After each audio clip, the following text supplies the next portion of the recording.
Happy Vitality Live. I'm starting to go over here on this page because we have a lot of stuff going on this page. You'll notice there's so many things happening with the live videos and the conversations and interviews that we're doing. It's incredible all the way that we're growing for Fresh Talks Global Vision. In some areas you may be seeing Fresh Talks GV. Today we're talking about that you need 4 things to really think about your life, business, whatever means something to you, something that tethers to what's important to you, and the 4 things that you need. This comes from a case study that I just did last week with Donna Schreiner. She's been with me for 9 years, and it's like, well, how do we start talking about some of these bigger things that she's dealt with as she's been going along and what her purpose is in life, just so you know, because you may have this also if you're working with a coach, or if you're a coach and you're like, how can I get information out there to people that, that are staying with you.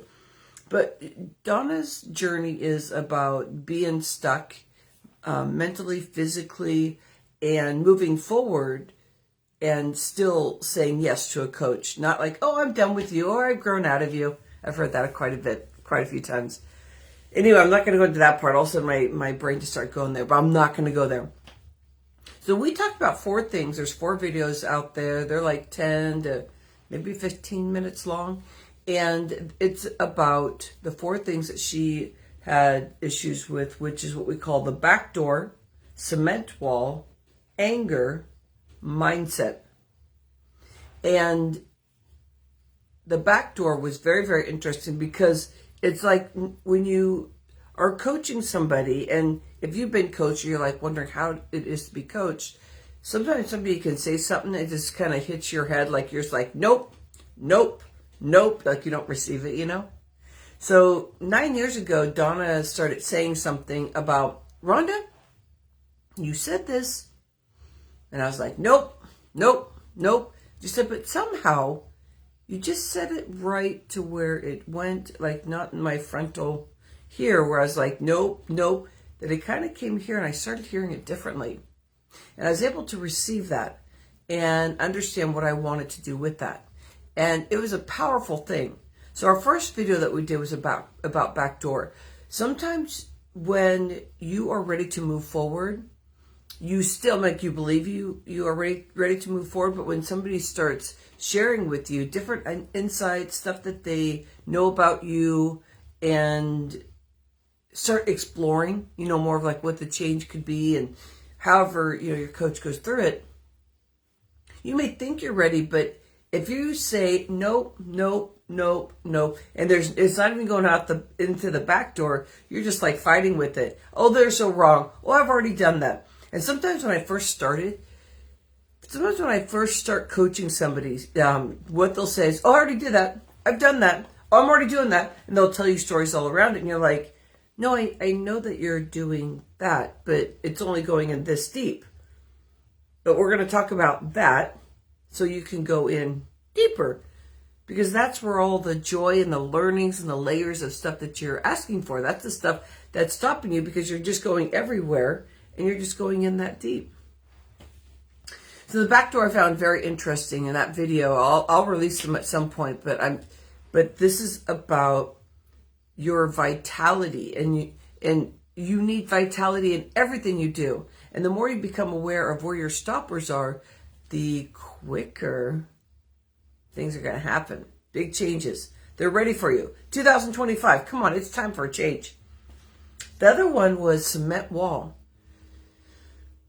Now she calls it a clamshell. So think about cement wall. She was saying, I feel like I am trapped in a cement wall. I can feel it. And she felt like she had she comes from archaeology. And so she felt like she was like in a little in this big, thick wall. And this is when we first started working together. She had about 10 minutes of energy a day. She couldn't drive. She couldn't work. It took a bit for her to stand, to do anything. She'd be exhausted constantly. And let me tell you what we learned about this cement wall. And you'll find out in the video 204, that she didn't even remember that she said that.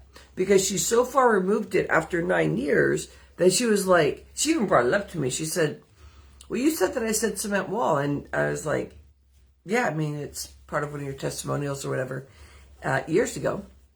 But she totally forgot about it because it was something that was so important at the time she said it, but she really transitioned from being in that cement wall to like just totally forgetting it. Has anybody ever reminded you that you were saying something and you can't remember it, but it seems like it probably could have been something that you said? That's kind of how she felt about it. So now she has her clam, where this one is more safe, where she feels like she wants to walk in. It's all cozy and just closes her up. But whenever she wants out, if it doesn't open up, she can chip, chip, chip, and explode and explore out of there. Isn't that wonderful to be able to see the difference in that? So this is about Donna Schreiner, and this is about you also, and what helps you just expand and explore in a bigger way.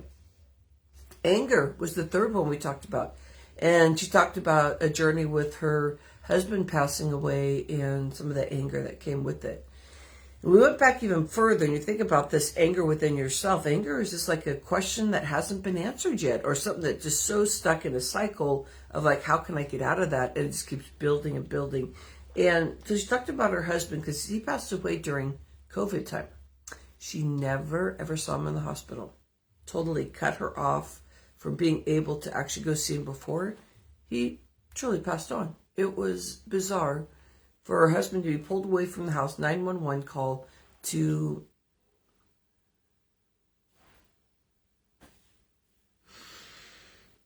talk about anger.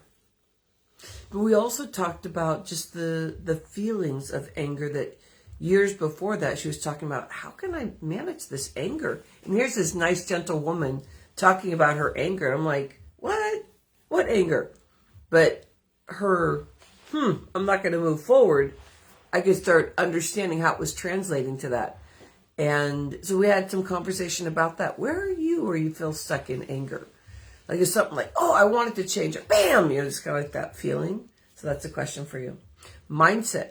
Mindset is interesting because we're talking about emotional IQ. It's perfect for the fourth video because where is it in your mindset that you go, is my emotional IQ really high or is it low? Where am I stopping myself? If I open myself up to breathe, be, listen, speak to my deeper truth, where would that take me?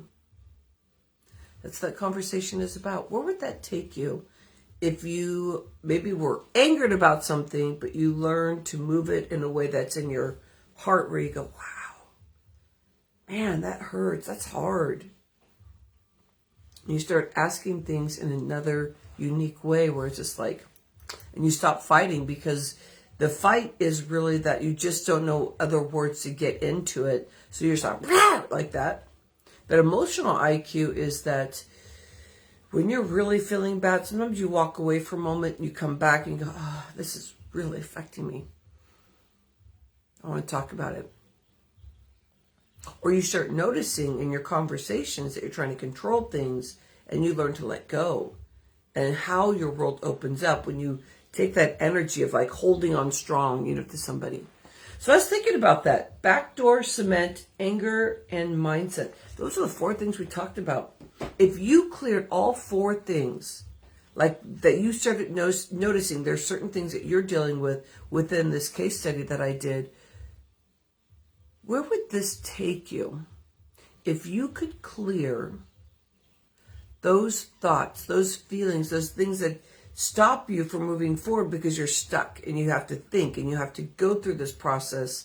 And you're like, I lost a whole day or I lost a whole hour, I lost a whole 10 minutes, whatever it is, because it takes a while to notice it, redirect your energy, and then massively move forward.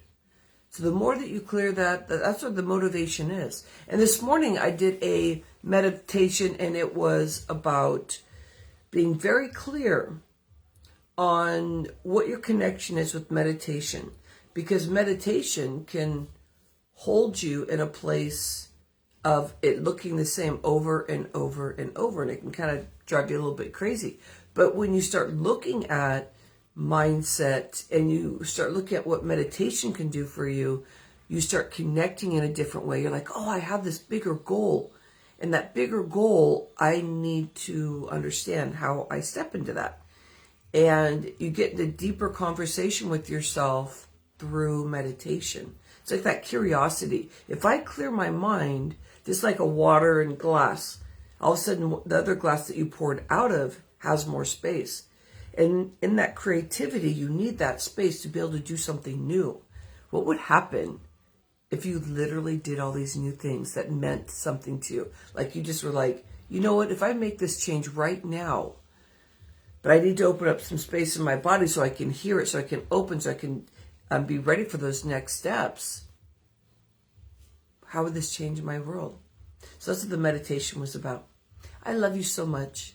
And I'm happy that we get to enjoy a little bit of space together today. I love you.